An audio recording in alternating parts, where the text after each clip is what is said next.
morning and welcome to Monday's edition of Everything Yesterday This Morning with your weekend recap. U.S. stocks plunged on Friday with the NASDAQ marking its worst month since October of 2008 and the S&P notching its worst month since March of 2020 at the onset of the COVID pandemic. The tech-heavy NASDAQ fell 4.2% on Friday, dragged down by Amazon, which dropped nearly 15% after it missed its earnings expectations.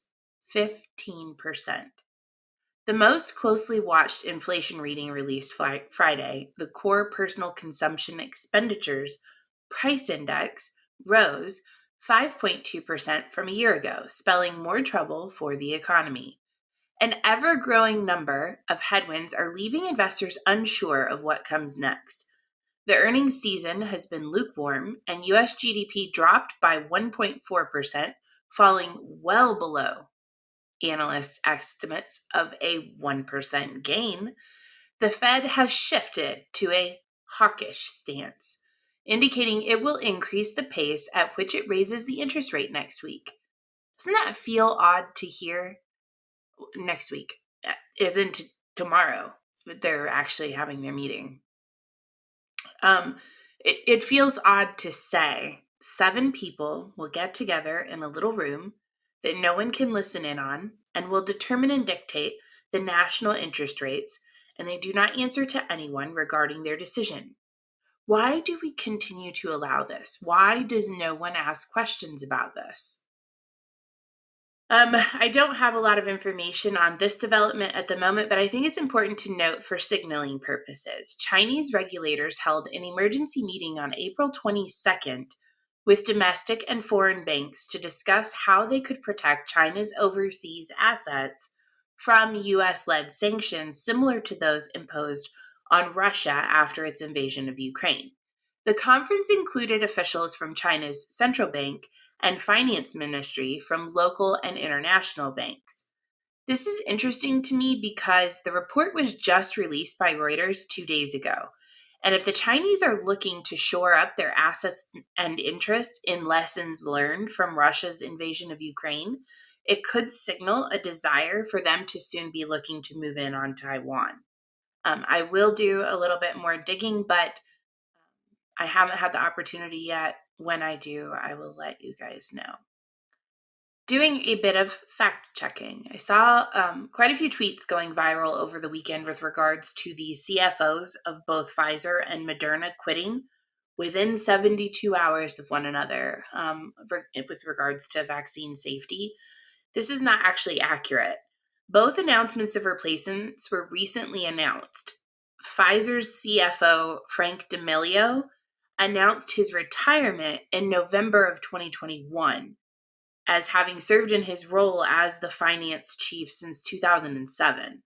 His successor, David Denton, will take over today, May 2nd, and the announcement of his fulfilling the role was announced on April 11th, along with Moderna announcing their CFO, George Gomez, stepping down and being replaced by David Maline, and that will take effect on May 9th. So while the announcement of the appointments happened on the same day, neither D'Amelio or Maline resigned from their positions, nor did they announce their retirements at the same time.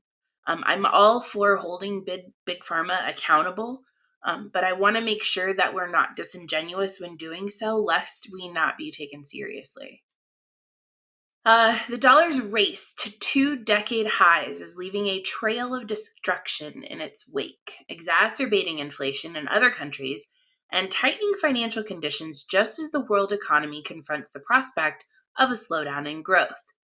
This year's 8% gain against a basket of currencies is driven partly by bets that the U.S. Federal Reserve will raise interest rates faster and further than other developed countries, and partly by its status as a safe haven in times of turbulence. Although I'm not entirely sure how safe our haven is at this moment.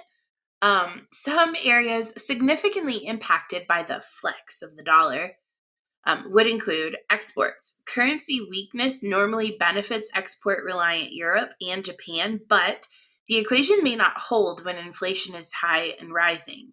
The US FCI is at its tightest since July of 2020. The emerging problem? Almost all past emerging market crises were linked to dollar strength. A 10.5% jump in 1993, followed by a 4.6 rise in 1994, were blamed for triggering the tequila crisis in Mexico, which was followed by meltdowns in emerging markets in Asia, Brazil, and Russia. Dollar strength means higher revenues in local currencies for commodity exporting developing countries. The flip side of that is the higher debt servicing costs. Median foreign currency government debt in emerging markets stood at a third of the GDP by the end of 2021, compared to 18% in 2013. Several developing countries are already seeking IMF and World Bank assistance, and further dollar strength could add to those numbers. No relief on commodities.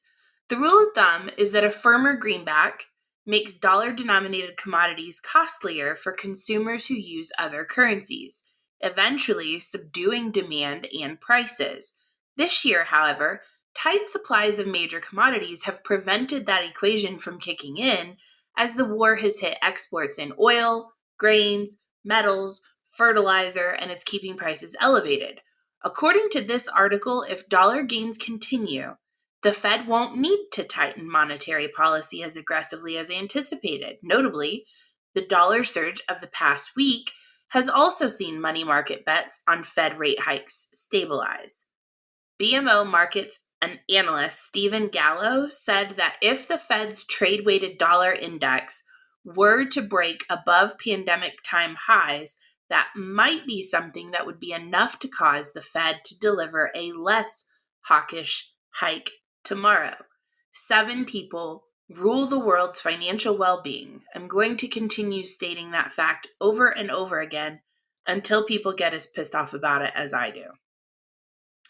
On Sunday, Russian state television host Dmitry Kiselyov aired a segment on Russia One in which he described a variety of outcomes from Russian nuclear strikes.